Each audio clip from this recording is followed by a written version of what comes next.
When an avoidant sees you again after a long silence, pay attention to what happens before they even say a word. Because sometimes the first reaction tells you more than the conversation that follows. You might see a sudden change in their facial expression, a moment of hesitation, an unusually intense glance, nervous energy, or an attempt to appear completely unaffected. They may smile casually and say, "Hey, how have you been?" as though nothing significant has happened. But beneath that surface, there can be an entirely different psychological process taking place. And this is where you have to become very careful. You cannot measure someone's emotional state simply by how expressive they are. Some people process emotion outwardly. Others process it internally. An avoidant-leaning person may have learned, consciously or unconsciously, to manage uncomfortable emotions by creating distance from them. So when you suddenly appear again after weeks, months, or even longer, the emotional distance that once helped them feel safe can disappear in an instant. Your presence makes the past present again. Everything they had compartmentalized can suddenly become psychologically relevant. The memories, the unresolved questions, the moments they never fully processed, the things they said, the things they didn't say, all of it can return. Because human beings don't simply erase emotional experiences when contact ends.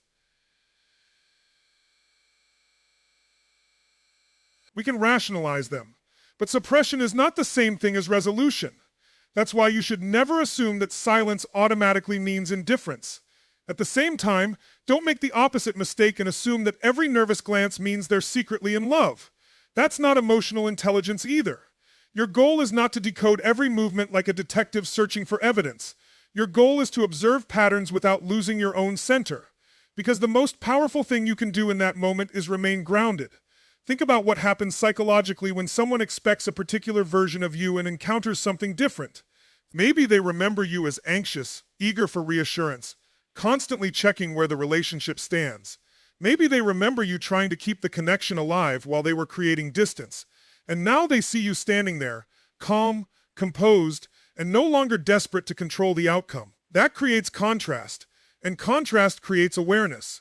Suddenly, they are not only looking at you, they are comparing who you are now with who you were before. They may begin asking themselves questions they never had to ask. When you were always available, have they moved on? Are they? But here's the deeper lesson. You should not become calm merely to produce that reaction. Become calm because your peace has become more valuable than their uncertainty. That's the transformation. If you walk into that encounter trying to make them jealous, trying to prove your worth, trying to force them to regret losing you, then you're still emotionally dependent on their response. You're giving them control over your internal state. But if you can meet them without resentment, without desperation, and without needing the interaction to produce a particular outcome, you've changed the entire psychological equation. You're asking, what does their behavior tell me about their capacity? That is a much stronger question, because attraction is not the same as readiness. Nostalgia is not commitment. A powerful emotional reaction is not necessarily emotional maturity. Someone can miss you and still be incapable of giving you the consistency you deserve. So observe. Don't chase. Listen. Don't interpret every signal as a promise. Let their behavior unfold over time. And if they seem shaken by seeing you again, remember this. Their reaction belongs to them. Your responsibility is what you do with your own emotions. You don't need to force someone to recognize your value. You need to recognize it yourself. When your peace no longer depends on their reaction no longer controls you. And once that first emotional reaction passes, something else often begins to happen. They start trying to figure you out. Not necessarily through direct questions. Not necessarily through some dramatic confession. Sometimes it happens through the smallest interactions. A casual, "How have you been?" A question about what you've been doing. A comment about how different you seem. A lingering look. A sudden interest in your plans, your life, or whether you're seeing someone else. Because silence creates uncertainty, and uncertainty forces the mind to search for information. When you were always available, there was less mystery. They may have known that if they pulled away, you would eventually reach out. If they became distant, you would try to repair the connection. If they disappeared, they could return and find the emotional door still open. But after a long silence, that certainty disappears, and human psychology doesn't respond neutrally to uncertainty. We become more attentive to what we can no longer predict. Something that once felt guaranteed suddenly becomes unknown, and that can make a person pay attention in a way they didn't before. This is why your behavior during a reunion matters so much. If you immediately begin explaining how much you miss them, asking why they disappeared, demanding to know what they feel, or trying to establish the relationship again, you may unintentionally remove the very uncertainty that made them curious. You are telling them, nothing has changed, you still have access to me emotionally. But if you remain composed, you communicate something entirely different. You communicate that your life continued. That doesn't mean becoming cold. It doesn't mean pretending you don't care. It doesn't mean playing games or intentionally withholding affection to manipulate someone. Emotional strength it's the ability to remain connected to yourself while another person is standing in front of you. That's a profound distinction. You can be warm without being needy. You can be kind without becoming instantly available. You can enjoy the conversation without turning it into an interrogation about the relationship. And when you do that, they are forced to observe rather than assume. They may notice that your energy is different. You're not seeking their approval. You're not desperately scanning their face for signs of affection. You're not trying to convince them that you're worthy of choosing. You're simply present. And that can create a psychological shift, because now they have to confront a possibility they may not have considered before. Perhaps you are no longer waiting. That possibility can be uncomfortable. But remember, discomfort is not automatically a sign that someone is ready for intimacy. This is where emotional intelligence becomes essential. You should never confuse their curiosity with commitment. You should never turn a few questions into a fantasy about reconciliation. If they ask whether you've moved on, listen. If they show interest in your life, notice it. If they become more attentive, observe it, but don't build an entire future around one interaction. Let patterns speak louder than moments. A person can become curious because they miss you. They can become curious because their ego was affected. They can become curious because they genuinely recognize what they lost. They can become curious because they are emotionally conflicted. You don't have to determine which one it is immediately. Time will tell you. And that's one of the most powerful positions you can occupy. The position of someone who no longer needs an immediate answer. Because when you need an answer desperately, you become vulnerable to accepting almost any explanation. But when you're grounded, you can watch behavior without forcing it to become the story you want. So if they test whether you're still emotionally available, don't panic, don't perform, don't chase, don't punish. Simply allow them to discover who you are now. Let your boundaries speak. Let your calmness speak. Let your life speak. And understand this. The goal isn't to make an avoidant afraid of losing you. The goal is to become so secure in your own worth that whether they stay, return, or walk away, you refuse to abandon yourself. Asterisk, you don't prove your value by making someone chase you. You prove it by refusing to chase what cannot meet you halfway. And this is where the dynamic can become especially interesting, because after a long silence, your calmness can create a psychological shift that words alone cannot create. Think about what happens when someone has a familiar expectation of you, and suddenly that expectation is no longer accurate. Maybe they remember you as someone who needed answers immediately, someone who would reach out after distance, someone who tried to repair every uncomfortable moment, someone who wanted reassurance whenever they sensed withdrawal. But now they see you again, and you're different. You're not cold, you're not hostile, you're not trying to prove anything, you're simply grounded. That difference can be powerful because people don't respond only to what we say, they respond to contrast. Not because you created a strategy to make them wonder, but because you actually changed your relationship with yourself. That's an important distinction. If you deliberately act distant just to trigger them, you're still operating from the old dynamic. You're still trying to control their emotions so you can feel secure. But when your calmness comes from genuine self-respect, it has a completely different quality. You're no longer performing confidence. You're experiencing it. And confidence changes the way you enter a room. It changes your eye contact.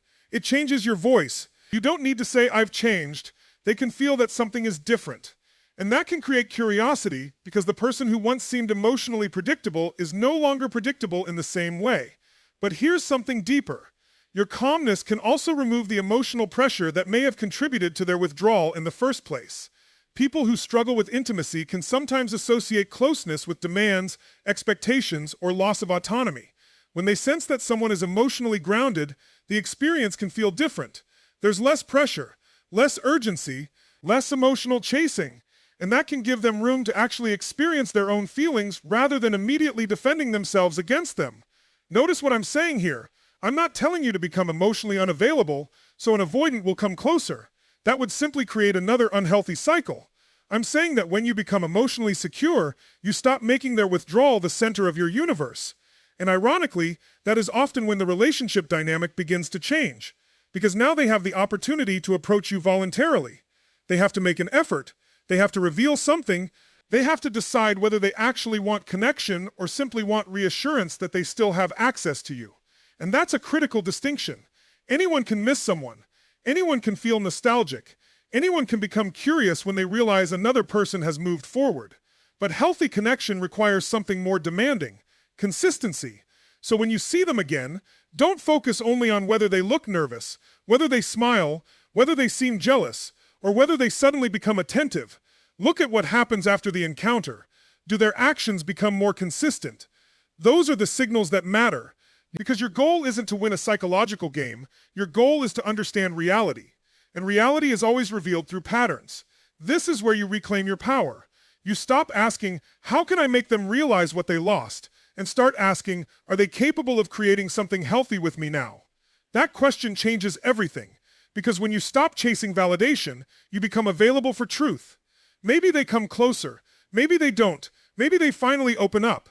Maybe they remain emotionally unavailable. But regardless of the outcome, you have gained something more valuable than their attention. You've gained your center. And when you can stand in front of someone from your past without needing them to define your present, you've already broken the cycle that once controlled you. Asterisk, your greatest transformation is not making them come back. It is becoming someone who no longer needs them to. Now, here's where you have to become emotionally intelligent. Because after that first moment of reconnection, something very common can happen. They move closer, and then they pull back. You might have a surprisingly warm interaction. Maybe they seem genuinely happy to see you. And then suddenly the energy changes. They become quieter. They stop initiating. Their messages become shorter. They seem uncertain. They create distance again. And you're left wondering, what just happened? This is where many people make their biggest mistake. They assume that because the person pulled away again, the previous warmth must have been fake. Not necessarily, but it also doesn't automatically mean that the person is deeply in love. The truth is more complicated. Someone can genuinely feel drawn toward you and still become uncomfortable with missing someone and being prepared to build a healthy relationship with them are not the same thing. That's why you have to stop measuring the relationship by emotional intensity alone. An intense moment can tell you that something is happening internally. It cannot tell you whether that person has developed the capacity to handle what they're feeling. Imagine someone standing at the edge of the ocean. They may desperately want to enter the water, but the moment the waves reach them, they step backward. Does that mean they don't want the ocean? No, it means desire and tolerance are different things. For someone who struggles with emotional closeness, intimacy itself can become activating. The closer you get, the more vulnerable they feel, the more their protective instincts may activate. And when those instincts activate, distance can feel like relief. This is why chasing them at that moment usually makes everything worse. They pull away. You move closer. They feel pressure. You seek reassurance. They become more distant. You become more anxious. And suddenly, you're participating in the very cycle you're trying to escape. So what do you do instead? You pause. You allow space without turning space into punishment. You don't send 5 messages demanding an explanation.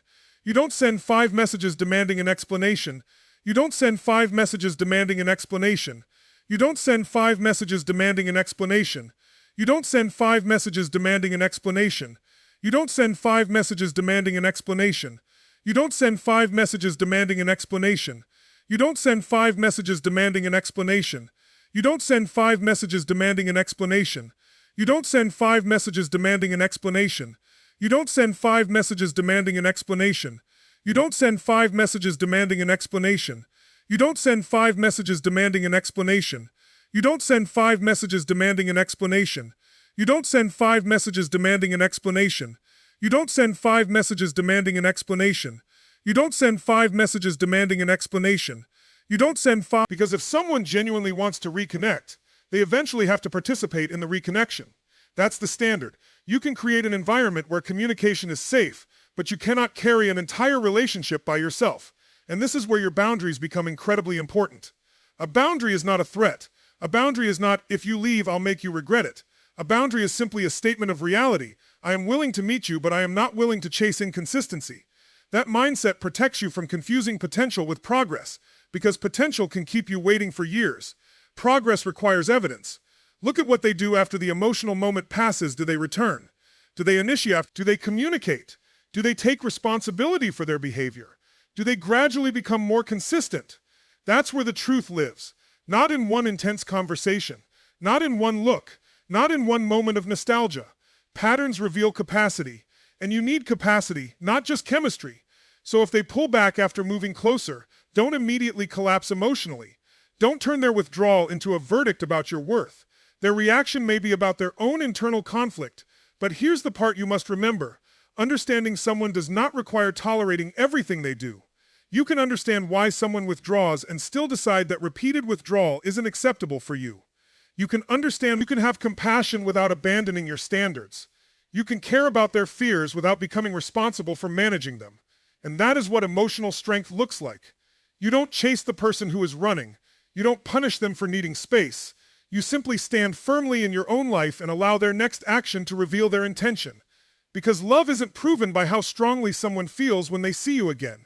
It's proven by what they're willing to consistently do after the feeling arrives. Asterisks don't measure love by the intensity of their return. Measure it by the consistency of what they do next. Measure it by the consistency of what they do next.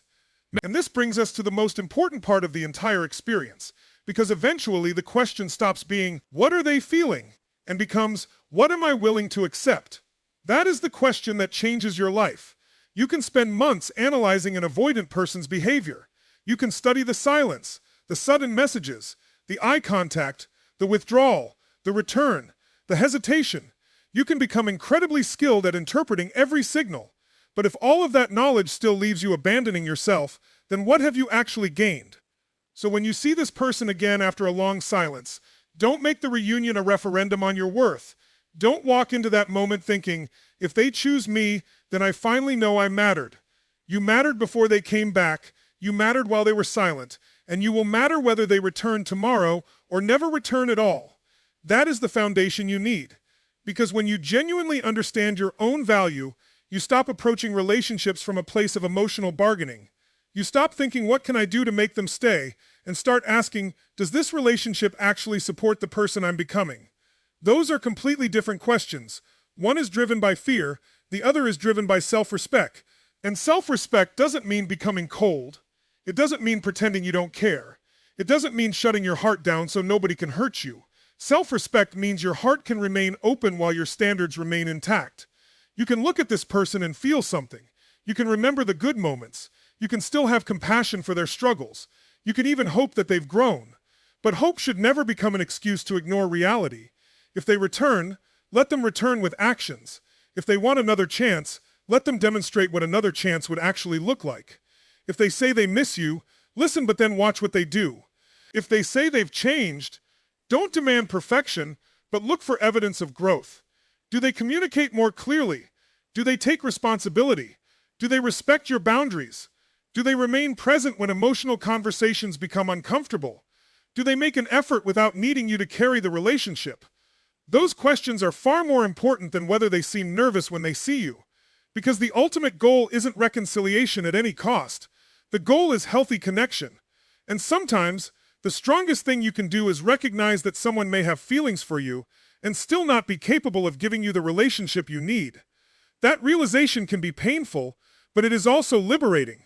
You don't have to demonize them. You don't have to convince yourself they never cared. You don't have to turn the entire past into a lie. You can simply acknowledge the truth. Maybe they cared. Maybe they struggled. Maybe they even wanted connection. But wanting something and being capable of sustaining it are two different things. That level of acceptance gives you freedom, because now you're no longer waiting for potential to become reality. You're responding to reality itself. And if they genuinely have grown, you'll see it. You won't have to chase consistency out of them. Consistency will become visible. That's the beautiful thing about time exposes what emotion can hide. A person can create a powerful moment, but they cannot easily fake a pattern. So if you encounter them again, stay present, be kind, be grounded. Let the conversation happen naturally. But don't abandon the person you've become just because someone from your past has reappeared. The silence may have changed them, but it should have changed you too. Perhaps the greatest victory isn't that they finally realize what they lost. Perhaps the greatest victory is that you finally realize what you deserve. Perhaps that you can say, without saying it, I'm glad to see you, but my life does not stop here. That is freedom. That is emotional maturity. And that is where the entire dynamic changes. Because the moment you stop asking someone else to prove your worth, you become impossible to manipulate with attention, silence, distance, or return. Choose yourself so completely that their return becomes a possibility, not your purpose.